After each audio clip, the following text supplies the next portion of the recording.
And Slanjivar, my fellow Zenites, what an amazing day we're having. Again, Admiral Rodney Rum, more on that story later. Well, we have an exciting broadcast today because later on in the program, hopefully you will be connecting with Crypto Heartbeat. Those of you who have been following his channel know all about him, but I'll let him introduce himself in about 15 minutes time. Meanwhile, the state of the economy seems to be getting worse and worse. The inflation figures out for the rest of the world are scary indeed. So what does it all mean for you and I? Well, of course, the dollar in our pocket, we should now understand, is not strong. It's only strong against other currencies. It is not strong in your pocket. In fact, it's currently worth 22% less than it was this time a year ago. Look, gas in California is over $7 a gallon, let alone anything else. And we haven't reached peak energy yet during the winter. Energy costs are going to go up even further. And what that means is everything goes up because everything is energy related. Food production, food transportation, food delivery, anything that you can think of involves transportation, which necessarily means that everything is going to go up. Inflation is going to keep roaring ahead. Now, here's the really scary thing, is that the Federal Reserve has no tools to deal with this. I keep saying over and over again, the biggest problem is that they only have a sledgehammer. And what they're doing at the moment is using that sledgehammer and piling on the interest rate. Now, what's going to be very interesting to watch is the next meeting. And if they don't raise the interest rates again by another 75 basis points, which I think they pretty much will, but if they didn't, then the surprising thing about that is that a lot of people have been calling for a reversal in Jerome Powell's stance because he has a history of that. Well, we will see. And if 75 basis points is it, this is the really scary part. What that means is he is going to stick to his guns. Their stated aim is to raise interest rates above 4% for the rest of the year, but more importantly, to keep them there, which means that as the world economies collapse, the interest rate in the United States is going to keep going up. And even if he stabilizes just above 4%, it's dire for the economy. It's dire for everybody in the United States because it means that we will fast approach a huge depression. Now, the Fed has said that we need it. We need to have a crash. We need to have a crash in the housing market. We need to have a crash in the stock market. And we need the banks. Well, listen, if you keep your money in the bank, let's say that you're completely risk averse and you really think that putting it in the bank is the safest place for your money. Let me just remind you of what happened in 2008, because we are fast approaching similar conditions today.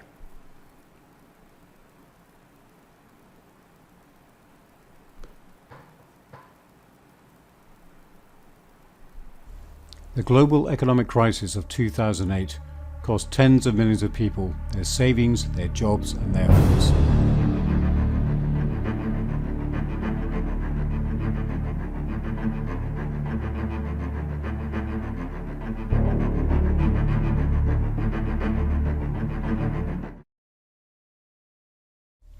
The global economic crisis of 2008 cost tens of millions of people their savings, their jobs, and their homes.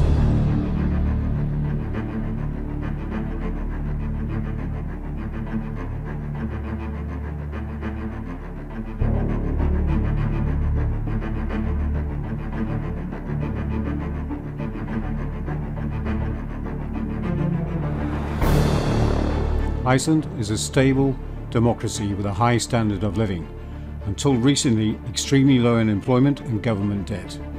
But in 2000 the government deregulated the banks, which would have disastrous consequences.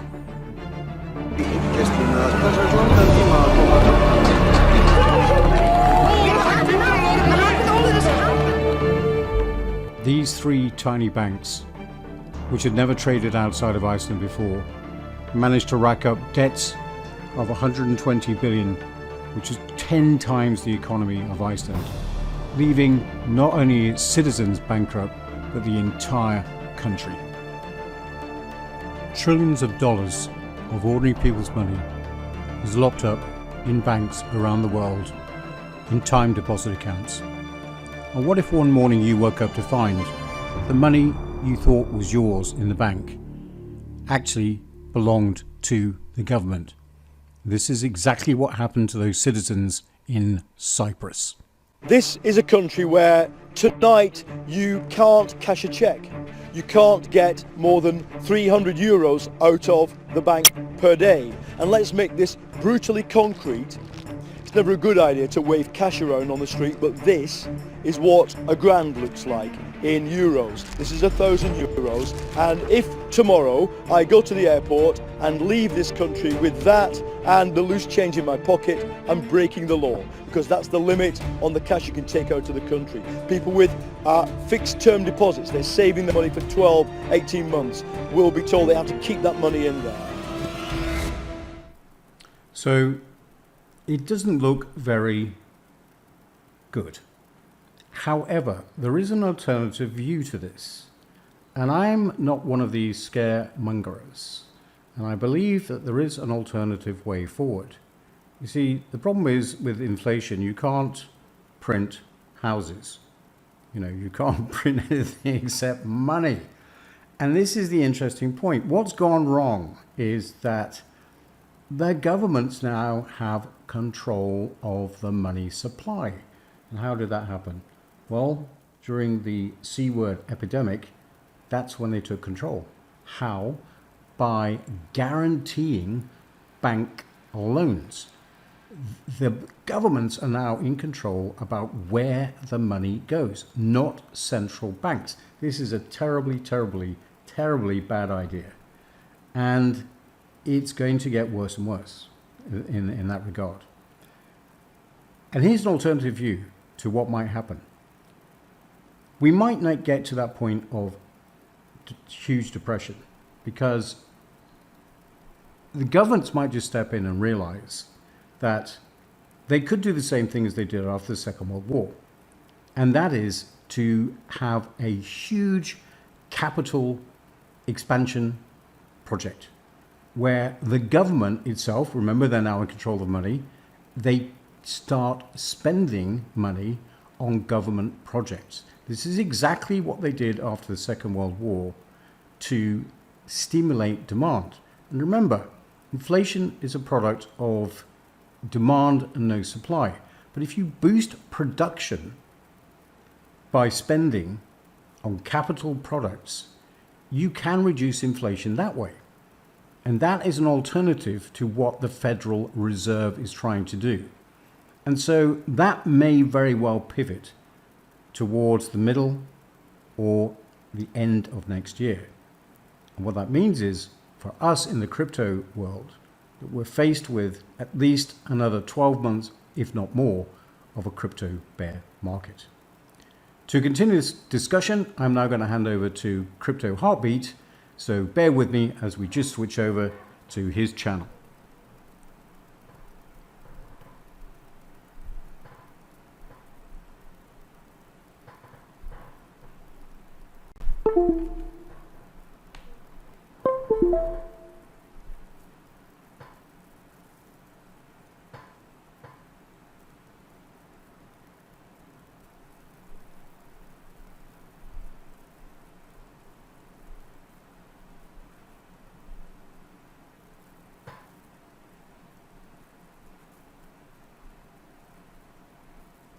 Okay, so we're just waiting for Crypto Heartbeat to appear, and he should be along any second. Of course, Crypto Heartbeat is a Hexagon as well as myself, and I believe he didn't invest right at the very beginning of Hex. Clearly, he didn't watch my channels at the very beginning, but I know that he did invest before the big payday event. Matt has a very interesting background in that he has huge experience in charity works and in getting donations to various different organizations, and I know he's been doing that for a number of years.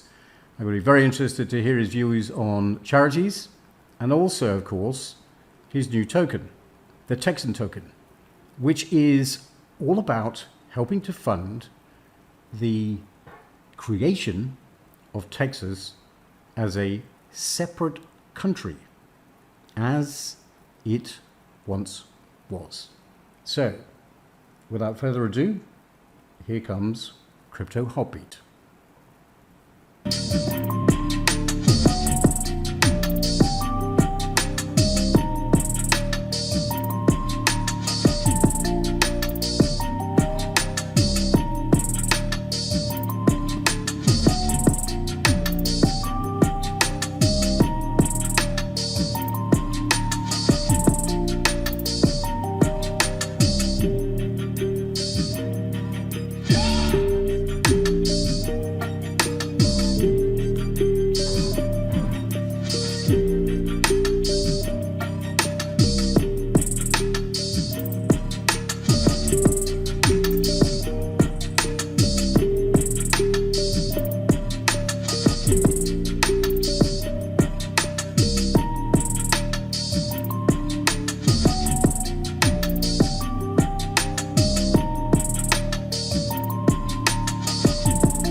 Hey folks, welcome back to The Pulse. My name's Matt, and you kids get off my lawn. That's what Conrad Zen and I are going to say. I'll tell you what, two gray-haired guys getting together to talk about crypto is what I'm talking about. This is what I've been waiting for a long time. I started this channel a year ago, and Conrad Zen has been on my list since the very beginning. And so I was so excited. A couple months ago, he reached out and said, hey, let's do this.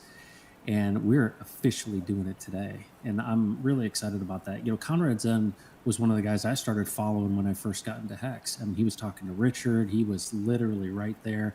Love watching him with his driver in his, I'm not sure if it's a Maybach, but it's awesome. And just seeing the things that that Conrad Zen has done. And then, of course, now he's launched his own crypto. And so we're going to dig into that. But, folks, I just want you to know, you know, community is everything. And I warmly greet Conrad Zen on this channel because he is a fellow Hexican, and I just I'm excited. I'm excited about learning more about what he's doing, learning more about who he is, but also just sharing some time together as folks that are recognize that this financial system is literally burning to the ground and that we are the future of this new economic system. So, folks, without further ado, welcome to The Pulse. Conrad Zen. What's up, Conrad Zen? And Slanjivar, my fellow Pulsicans and Zenites and Texits. Look, we're all part of the same family. Yeah, that's right. Okay. Cheers to you. Just to start off, here's a tenuous link. This is a breakfast rum, which you probably can't see because put it right in front of your eyes. So that it is. It's actually a blur function. Anyway, it's Admiral Sir Rodney rum, which is brewed in St. Lucia. Now, the tenuous connection here is that Battle of the Saints was instrumental during the negotiations of American independence. Because the British, having routed the French, went to the peace talks in Paris thinking that they had the upper hand. Little did they know that they knew nothing of the intercommunications between all the other communities, and they came away having lost nearly every single territory in the Caribbean. So Slanjivar Admiral Rodney, who lost everything. Yes, there you go. Oh my gosh, that is so great. Well, Conrad, I really appreciate you taking the time. I know that, you know, we have a number of things in common outside of our gray hair, but I'd love to just kind of ask you some questions and I want to dig into pZen and help folks understand what that's all about. Because I feel like, you know, this is a really finicky community, and we're seeing a lot of bizarre things happening right now because we've waited about a year for the pulse chain. Exactly. And so I just want to give me a little feel for, you've been in crypto for quite some time, and you're a huge advocate for cryptocurrency freeing people from bondage. Can you kind of give me an overview, kind of that history and what you want to share with folks about your background? Sure. Well, I don't want to bore people because I think it's more important that they realize, what the information that we're going to give them, what's in it for them, rather than two old guys talking about our past lives, which are like huge, but maybe not like interesting to other people. But just briefly my background then, I'm very old. And so I've had many careers. I was a banker. I was an investment advisor. I've been a programmer. I was a senior training captain. I trained most of the 747 pilots in the entire planet. Then, of course, none of that actually made me any money.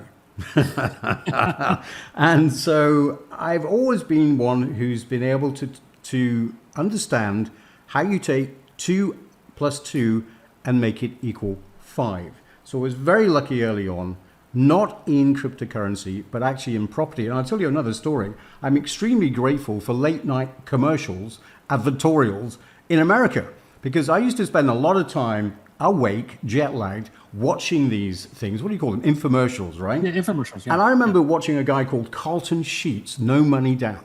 I don't know whether you remember all that sort of No, thing. I do. I remember that. Right. So I was actually living in the UK at that time. And I applied those principles to the UK market, and I couldn't believe it. And one of the things that he taught me was about having a reverse mortgage. If you owned a house, you could actually sell it to somebody with a mortgage and earn interest, not just the principal. And that blew my mind. That and one other thing, I realized very early on that in the UK, when you sign a contract to buy a house, you sign a contract and it's called exchange of contracts. Now, from that moment on, you own the house. It's not at completion. So I suddenly realized, hang on a minute, I can leverage this up to the maximum because all I've done is put my 10% down, which I didn't even put down. The bank did. Oh my God, I remember going to the bank and negotiating my first £1 million loan. My God. Anyway, so that's how I started. That's how I created my wealth. Then I stopped working, and then I found Bitcoin. Now, to me, I always thought there's something wrong with the system. There's something wrong. I'm not a libertarian by heart. I am a profit maximalist by heart. There's no question. So I saw this as not a way out of the system, but a way of making the system better. And what I came up with is the idea, well, in order for Bitcoin to work as a payment system, people have to accept it as payment.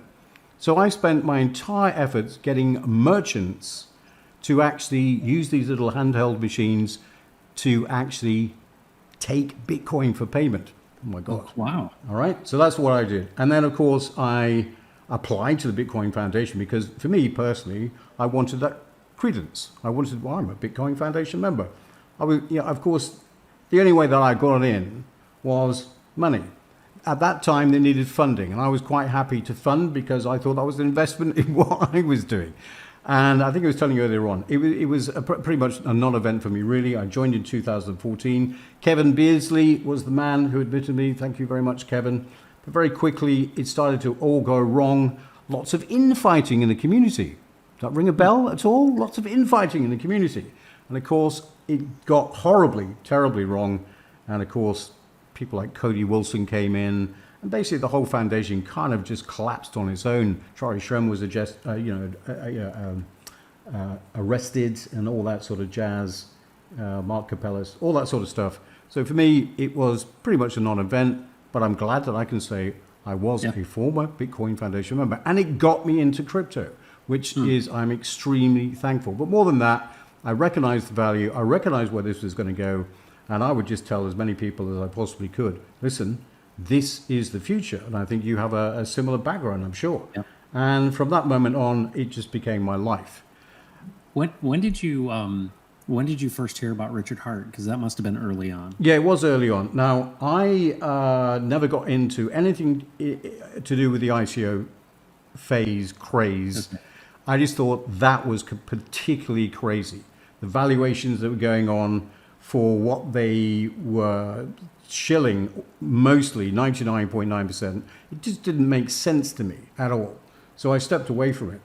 But then I get bored very easily. And just one day I happened to watch this guy talking about this currency called Hex. And it piqued my interest because he was talking about terms I didn't quite understand. T-shares and stuff like that. And I thought, I haven't heard that before. That sounds really interesting. And that's when I started to do a bit of research. Now, bear in mind at the time that I'm an ex-traditional finance guy. Lots of friends of mine are traditional, finance guys. So I went off and said, this is the way forward. This is it. And they said, well, you told us it was Bitcoin. Yeah, it was Bitcoin, but now there's something better, right? And so I started shilling Hex. In fact, I bought Hex. I bought a lot of Hex right at the very, very beginning. But I have to confess one thing. My so-called investment gurus fudded me out. And they said, this guy, this whole project is stupid. It's crazy. You need to get out. And I did. And I left it alone for about 3 days because I couldn't sleep. And then I realized, you guys are all wrong again. And I bought back in. And I've never looked back since. That's for sure. Wow, that's a great story. That's why people want to watch this, Conrad, is they want to hear those stories. Well, okay. It is definitely interesting to us and to me. So, I noticed that in those early days, you streamed with Richard a couple times. Is that right? I think I did, yes. Yeah. And so obviously, when I came into the market, you were the only guy that I could kind of relate to. A lot of young guys were in it, and I was watching you and saw some different people. And I thought, you know what? We need some more gray hair in this. And, you're part of the reason that I jumped in and decided to do some of this. But you're very welcome, by the way. Thank you. And so I'm really curious, here you are. I saw your first stream for pZen. I don't know where I was, but I literally saw you on the beach, and I just check in on you whenever you're streaming, and you talk about this crypto that you're starting called pZen. And I know it kind of had a little bit of a rocky start, but I was one of the things I want to relate to people. People, are saying stuff in the chat and all this.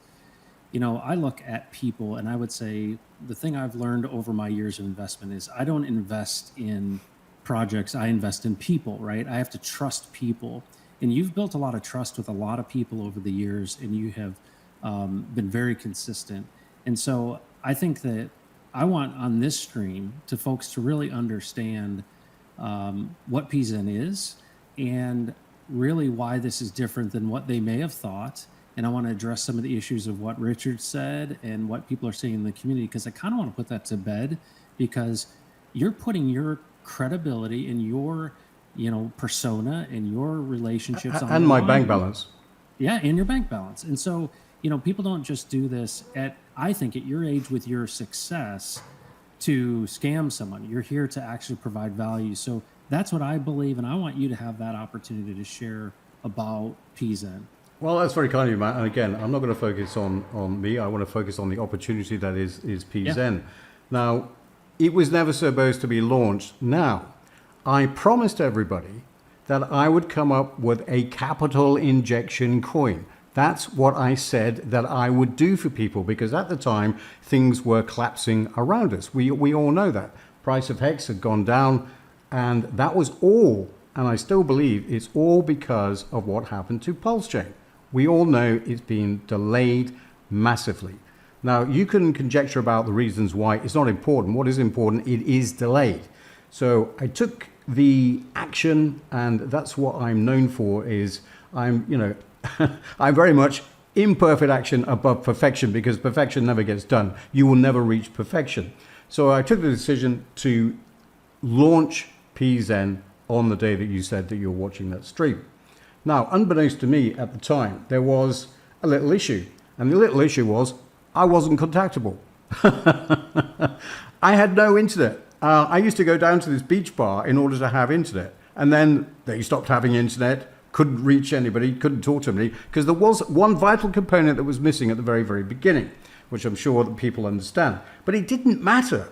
It didn't matter, actually. It's just that people took that to be a indication that Conrad Zen was a scammer had launched a scam coin. Now, I have to say that when I first saw what was happening, I very quickly realized as a marketing professional that actually that's not too bad a thing.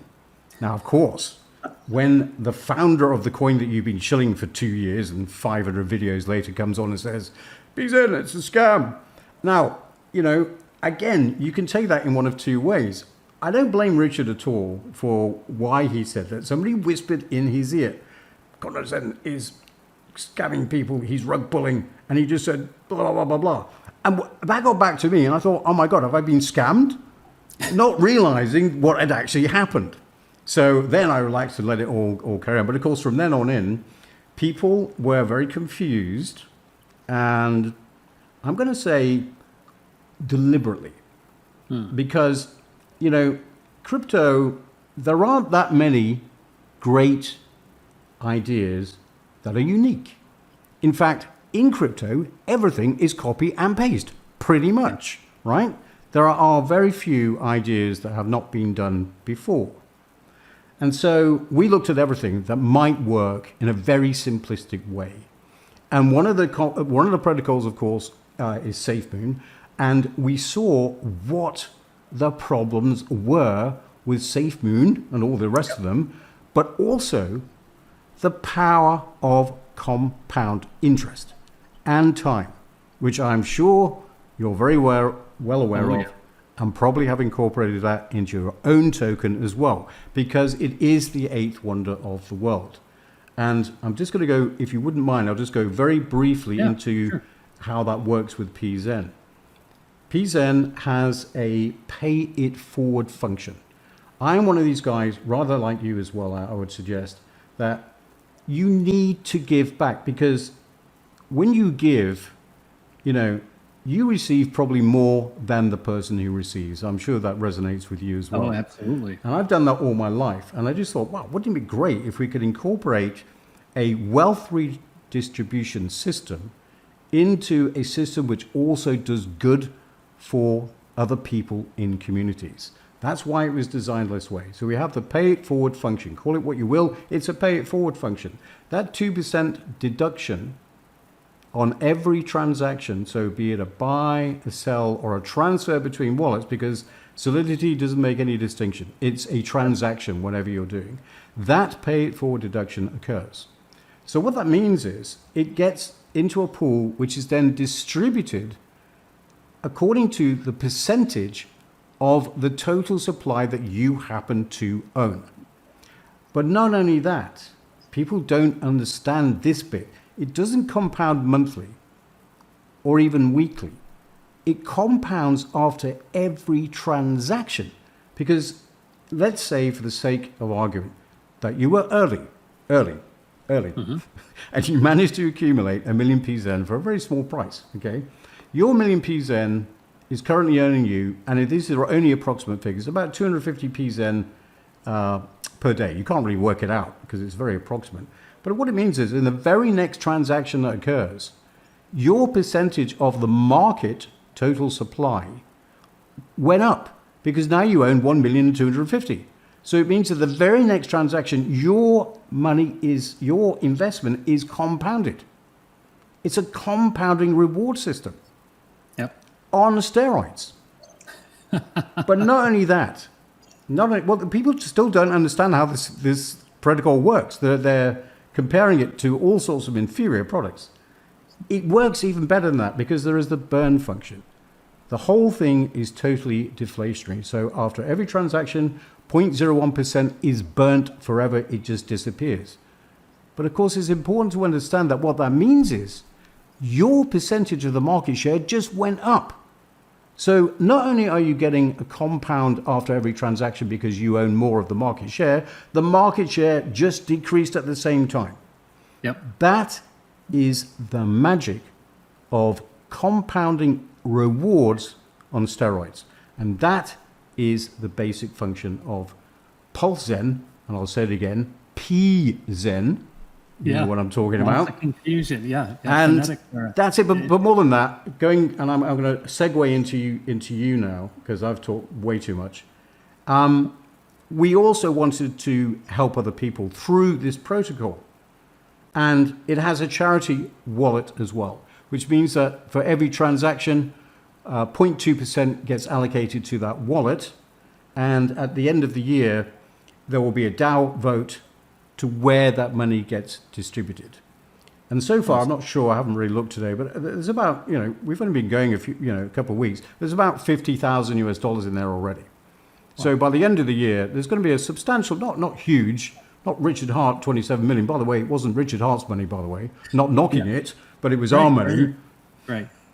27 million. But we've got a lot of money that everybody gets a say in where it goes. And even if you don't have a say, if you don't vote or whatever, you are part of this community that is not only growing wealth for yourself and your family, you are helping other people. And for me, I couldn't see a better reason to create a cryptocurrency at this time, whilst we wait for Pulse Chain to be launched. Gotcha. Okay. Well, I'm going to give you I got some questions, but also some commentary on this because I followed SafeMoon, I followed reflection tokens, and this idea that, the core elements, and this is really for folks that are watching here, is that when you're considering a project, as we have done, as Conrad has done, as many other people have done, I think Conrad is right when he says there's only so many types of things you can do. One of the things, for example, is if you have staking, people assume you're hex, right? Well, that has come up with us in Texan Token many times. So you think about this, there are some basic principles, like you're talking about the eighth wonder of the world, which would be compounding interest. But this idea of how does your money work for you? And when you're looking at how do you program money, one of the things Richard said in the very first Bitcoin Hex talk that he did was he said, if you're going to program the money, the first thing you need to do is program in interest.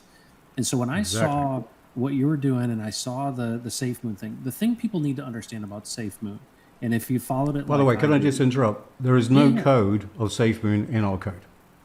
There's none? None. Okay, because David Feeder had done a research on it. He compared the two. Listen, Mr. David Feeder, you still have your beard on, sir. Why do you still have your beard on? You promised that you'd shave that beard off if pZen did a 10x and stayed there and wasn't rug pulled. Boom. All right. Okay, boom, look, boom, I just want to say something about David. I love David. Okay, yeah. Great guy. But he made a fatal mistake. I don't think he's actually a coder. He didn't read the code. What he read was the comments. Well, guess what? Those comments, well, they kind of don't make sense. Gotcha. So I guess the point I'm making is actually a positive, and that is the big issues with SafeMoon was what is not in the pZen contract, and that is related to liquidity. They were actually pushing each time part of the fees on the reflection into the LP. And this is where all the trouble happened for SafeMoon. And so when we talk about reflection tokens and those things, I've looked at this intensely because we've planned to, we built a contract Of from course, scratch. you look at everything, right? And you look at those things and you go, okay, so I want to share my perspective on what reflection means. What Conrad just said was that, hey, if I own a portion of this, each transaction is going to pay me more, right? The more I hold, the more that I earn. It's actually the reverse of staking, meaning that you're getting those returns by holding and you don't have to stake your tokens. So you hold them liquid. So in a way, a reflection token is doing the opposite, but the same impact of staking, but it's a different function. And I think a lot of people, they hear a lot of buzzwords and they hear a lot of things and they prejudge things. One of the things I always want to communicate with people is that it's really important. Trust is built by people and code is law. And I was concerned, honestly, Conrad, when there was a bit of a bug and some concerns about V3, but it was clearly explained by you what that was. The issue with most of rug pulls and scams are people, not code. Absolutely. Okay, it's not Couldn't code agree more. that rug pulls. It's Totally. people who do. And when I look at you, Conrad, and I've seen all the 500 videos you've done, and I understand Richard doesn't want to promote anything he didn't create. And honestly, him creating the Pulse Chain has created a lot of potential competition. At the end of the day, we have a much, much bigger thing we're doing here with the Pulse Chain. It is, in my opinion, standing up to this legacy system. It's standing up to, authoritarians and globalists. And to me, working together towards that is what I want to see us do. So when I look at pZen, I look at the code and I understand those things, and I'm actually going to go back because I was under the assumption that it actually was a modification of SafeMoon. So that's good to know. But the more important thing is, do I trust Conrad Zen? And that was the question that I asked from the very minute. And I've been watching you for over a year. And so I just want people to relate to the fact that, you know, the way I got into crypto was very simple. I saw an ad at 2 a.m. I saw Richard Hart. He did the voiceover for this thing. Would you like to be rich? And I saw it, and guess what I did? I put the same amount of money into Hex as I did into pZen. I saw it, and I said, you know what? I'm not going to put anything into anything I'm not willing to lose. Oh my God, you're the whale. I took $600 and I put it into Hex, and it was 2 days before big payday, and it went up 25x, and I bought my daughter a car, and that's how crypto proved itself to me, right? Absolutely. Very simply, right? Absolutely. Well, when I saw you're like, hey, I'm doing this thing. I didn't know anything about the code. I knew Conrad Zen's doing a token, and I got $600. I'm not somebody that came in for 600 million, but the point is, I want to show support for people who have been giving to me. I've learned a lot from you. I've learned a lot from the community. Does this mean that, I'm going to go out and shill pZen, until I die? No. But at the end of the day, this community, you got to pick a horse to ride. And to me, trust is built by people, not code. So I just want to make sure that's clear. That's my perspective as I look at things. And the people that want to fudge you out and all that stuff, it's really, in my opinion, you have zero motive to scam anyone. That's how I see it. And so to me, pick a horse to ride, people. You don't have to like everything. Yeah, I would totally agree with you. And I've always said it's one of Conrad's laws. If you're not already wealthy, just pick one horse and back it to the hilt.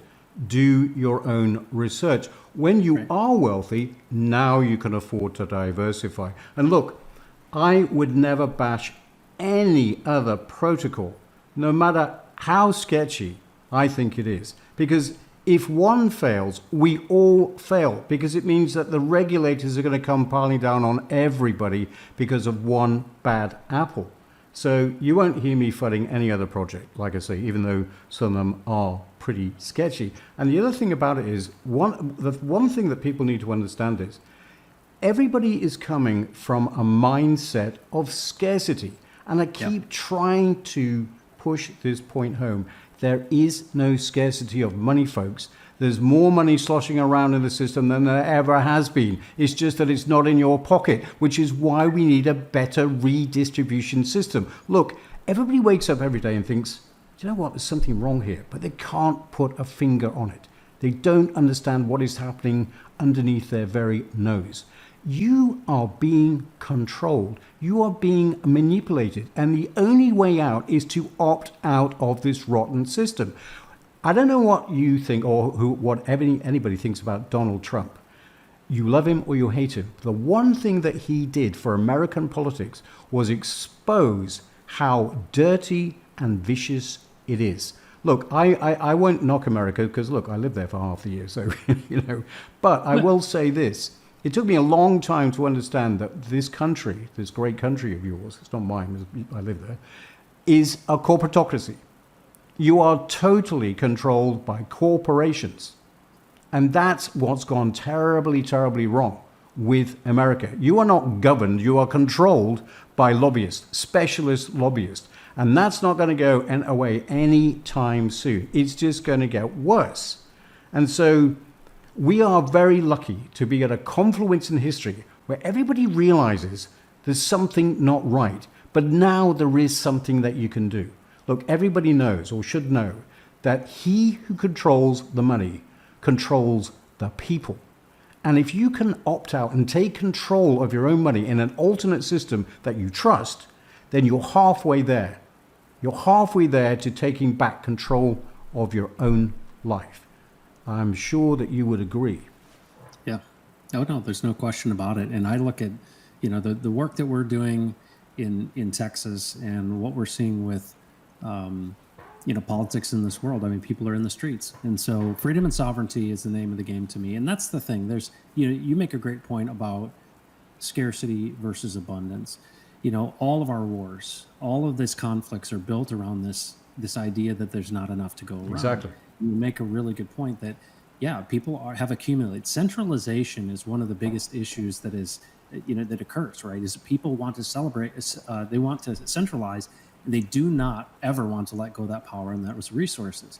And I look at crypto and I see this opportunity for people who are willing to engage with contracts, whether that be Hex, anything on Pulse Chain, pZen, Texan, whatever it may be. There's a lot of different things that you can look at, but at the end of the day, this entire asset class of crypto has the power to set people free from the bondage of debt. Absolutely. slavery. And you make a very good point there about the code.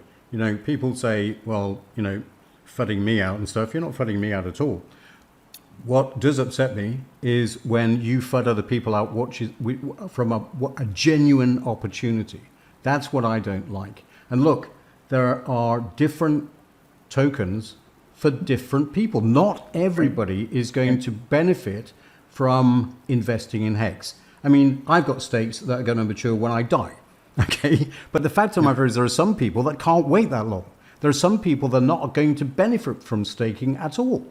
Because, like you pointed out, and I do want to get to your token, by the way, like we pointed out, you get compounding interest, compounding rewards through pZen without locking up your tokens and without staking. Because especially over the next 2, 3, 5 years, everybody's circumstance could change dramatically. And having control over your own money is going to be absolutely key in my view. Now, look, I am a very big Hex supporter. Of course I am. I've been doing it for 2 years. I probably own more Hex than all of the people that are in the chat right now. So come on. But it's not for everybody. And just like pZen is not for everybody either. But you can't start bashing other protocols. It's stupid. It's not about that. Sorry, they're not bashing the protocol really. They're bashing the personalities behind the code, which is crazy. I'm sorry, but you just cannot argue with code.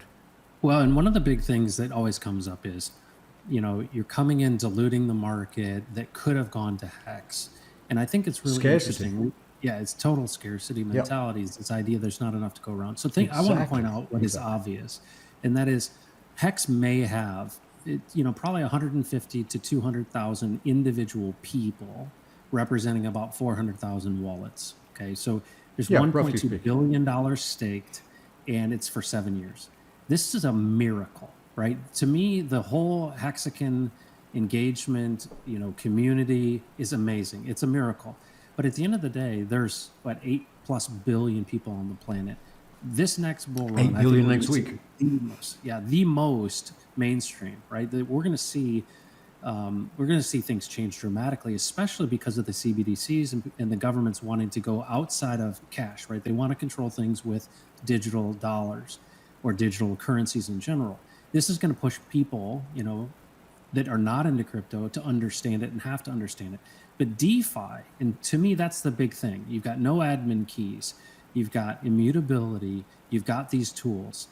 These are going to be the horses that people will ride. And I think that you make a really good point, and that is, if this whole asset class is going to grow to like the bond market or real estate, about 200 trillion, this is an opportunity. We're sitting at 1 trillion right now. If we're going to see this kind of 200x of this, in the next, let's say 20 years, the opportunities are abundant.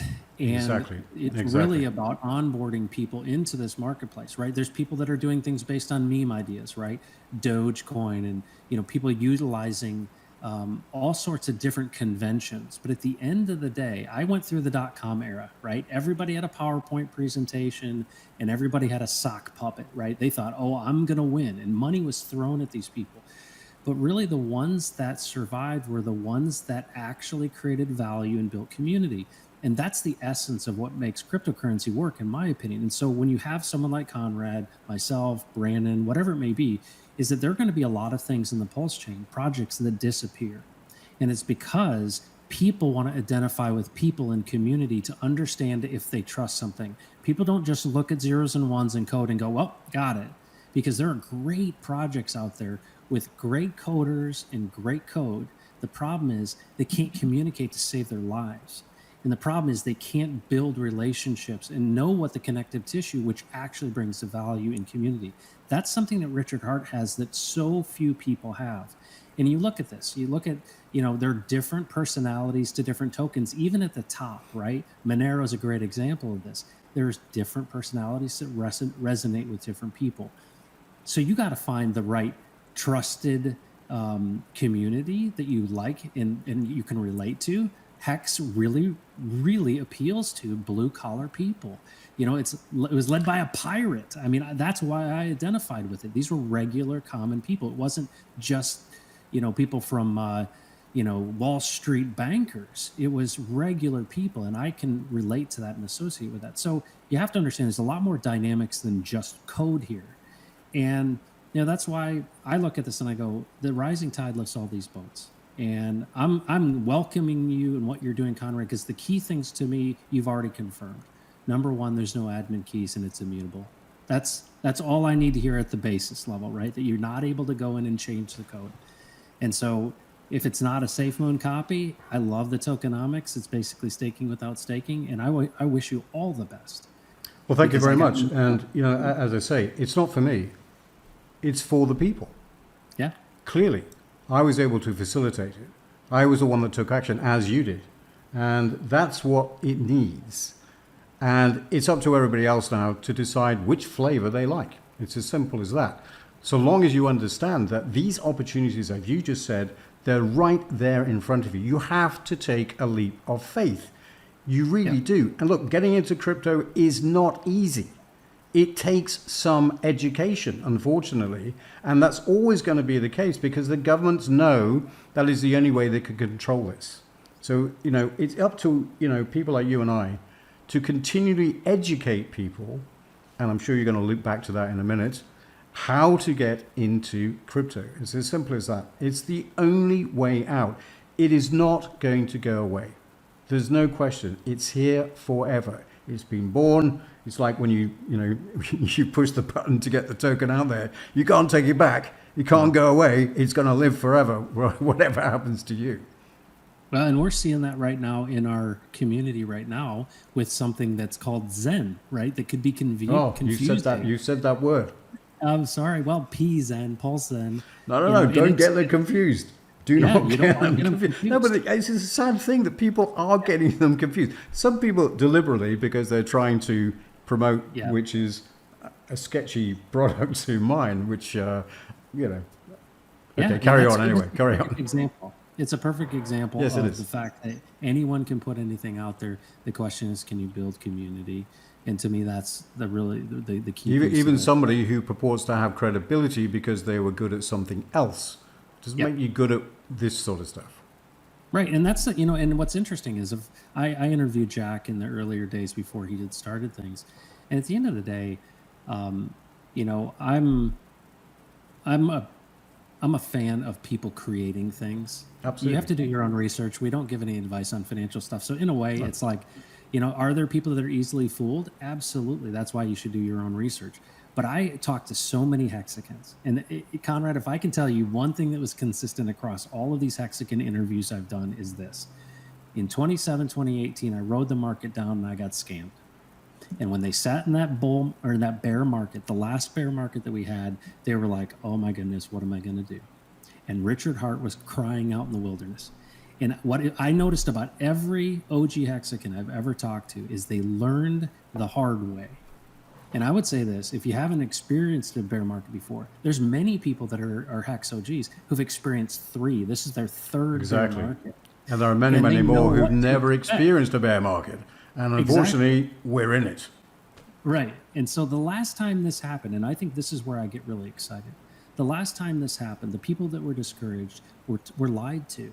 And a lot of them lost their shirts. But there was a guy out there that was an advocate named Richard Hart. And he said, I'm going to do something that's better.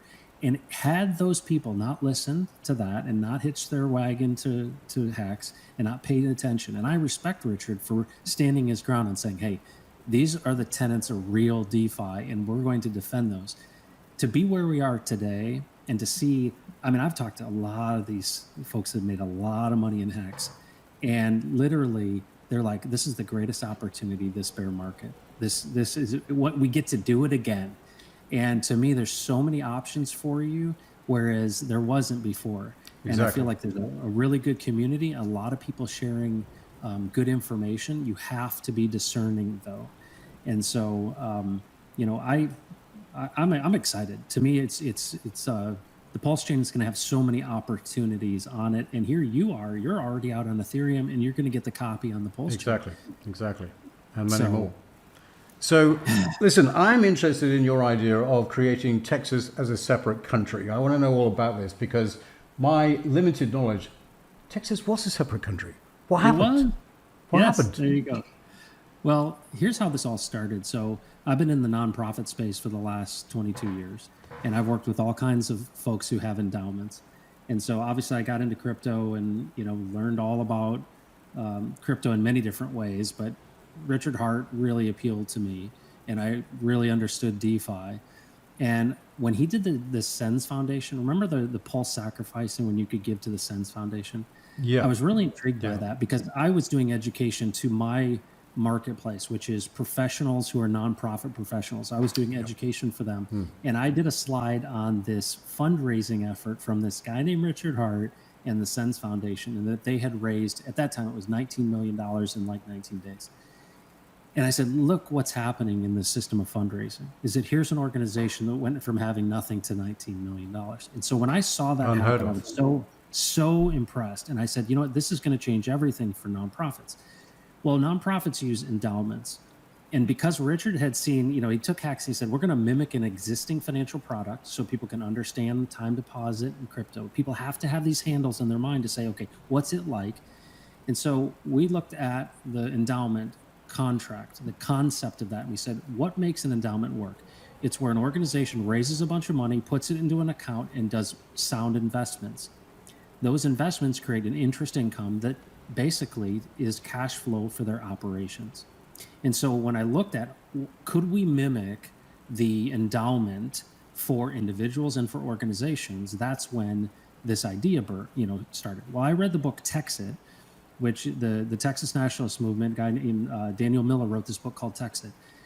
And because of what's happening in the political sphere of things, I realized we talked to our attorneys and they said, you cannot do a sacrifice. You cannot accept money.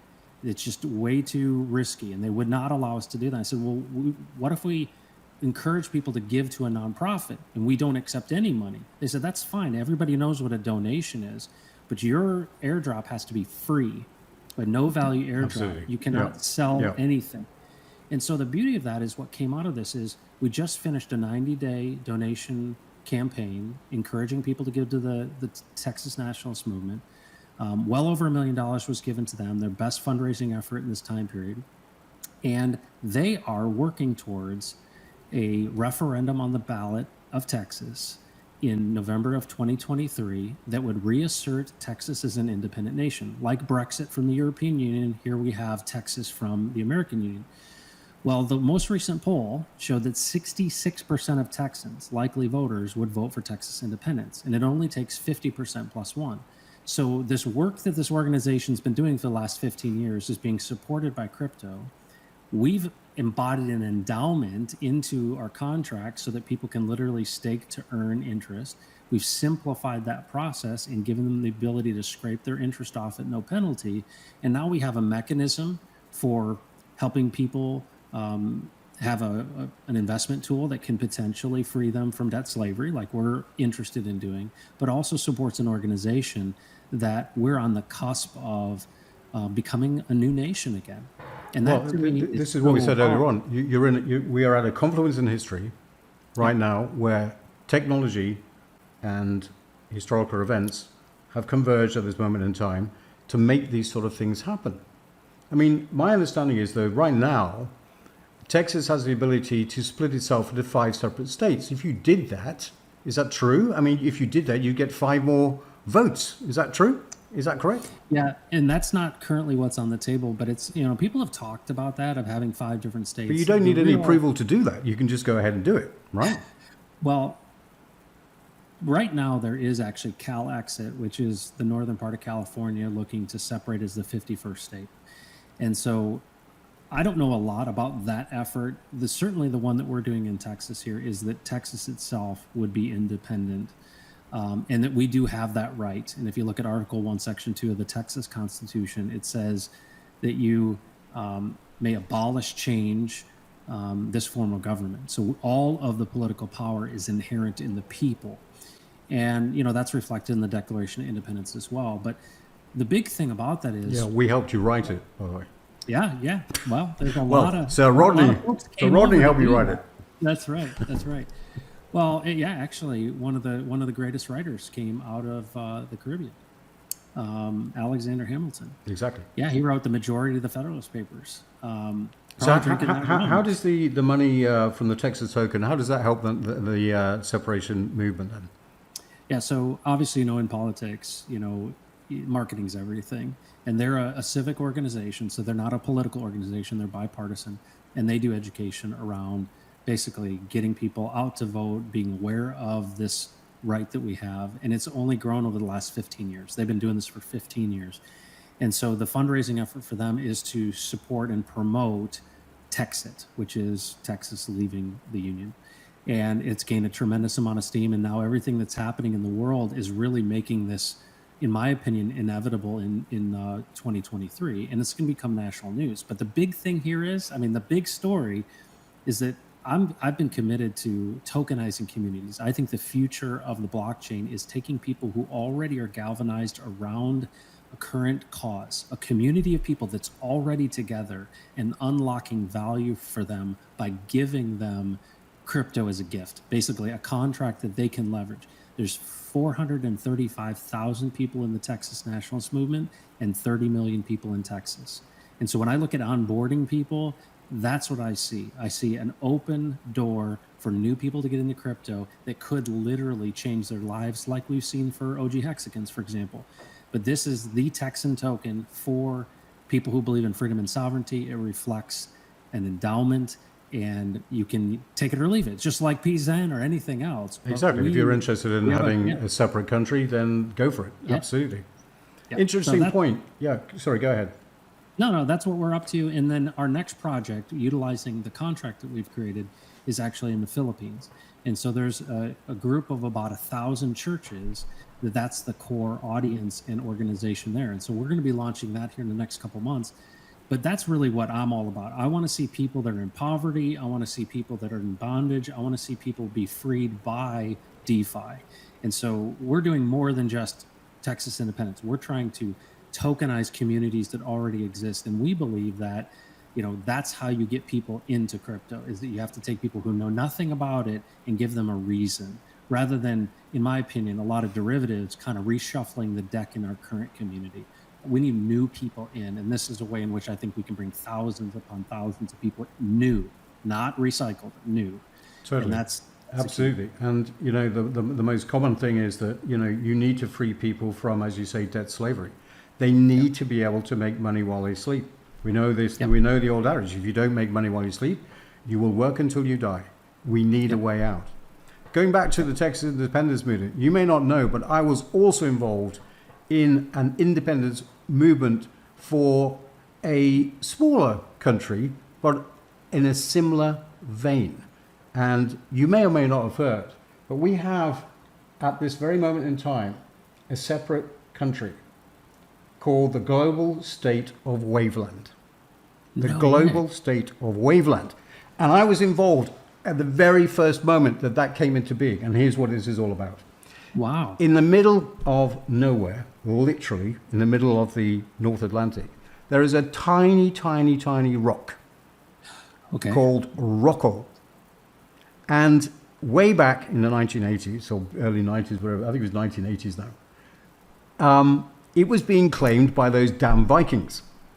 And so a certain group of people got together, and a very, very brave and very well-known former SAS soldier volunteered to plonk himself on that island and claim it.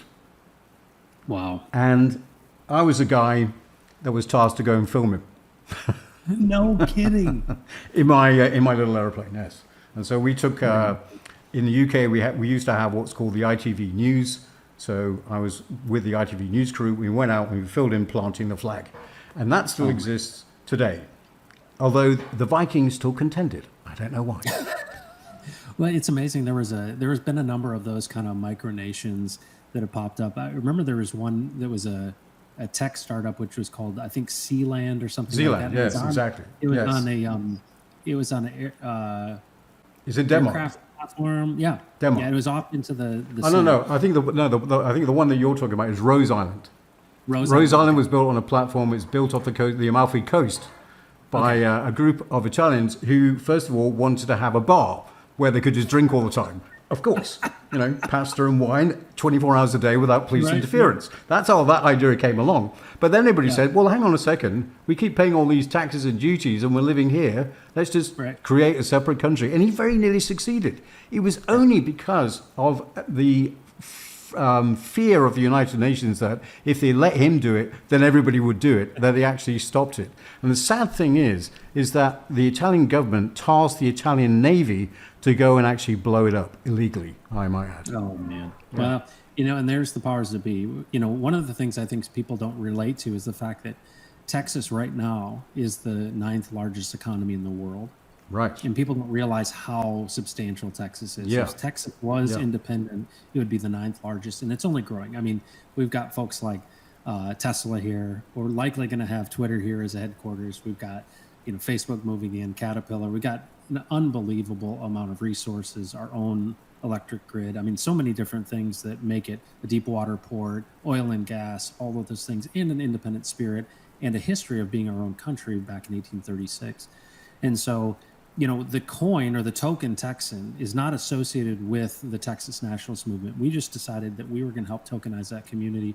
So we independently have come alongside them, partnered with them to give a free gift to the people that donate to them. Yeah, we just finished an that inbuilt up, community, and now, and you've given them a way of doing it. Yeah, fantastic. Yeah. And now, actually, sorry. I was going to say, I'd love to continue this conversation some more, but I think I was telling you earlier on, we're very excited here today that we've got, for the very first time, government water flowing onto Conrad Island, and I just have to go and make sure that we're saving as much of it as possible. So I think we're all on the same wavelength here. It is time for change. We are at a great confluence of history. Cryptocurrency is the way forward. Choose wisely. Back one horse. One coin is going to suit you better than any other. There's no question about that. And no point fudding out code. Code is code. There is no such thing as scarcity. So, Crypto Heartbeat, thank you so much for inviting me on and giving me a platform to say a few words. I will say Slanjivar to everybody who's listened in so far, and I'm afraid I do have to jump out. So forgive me, and we'll talk again. All right, thank you. Thank you so Conrad. much. Thank you.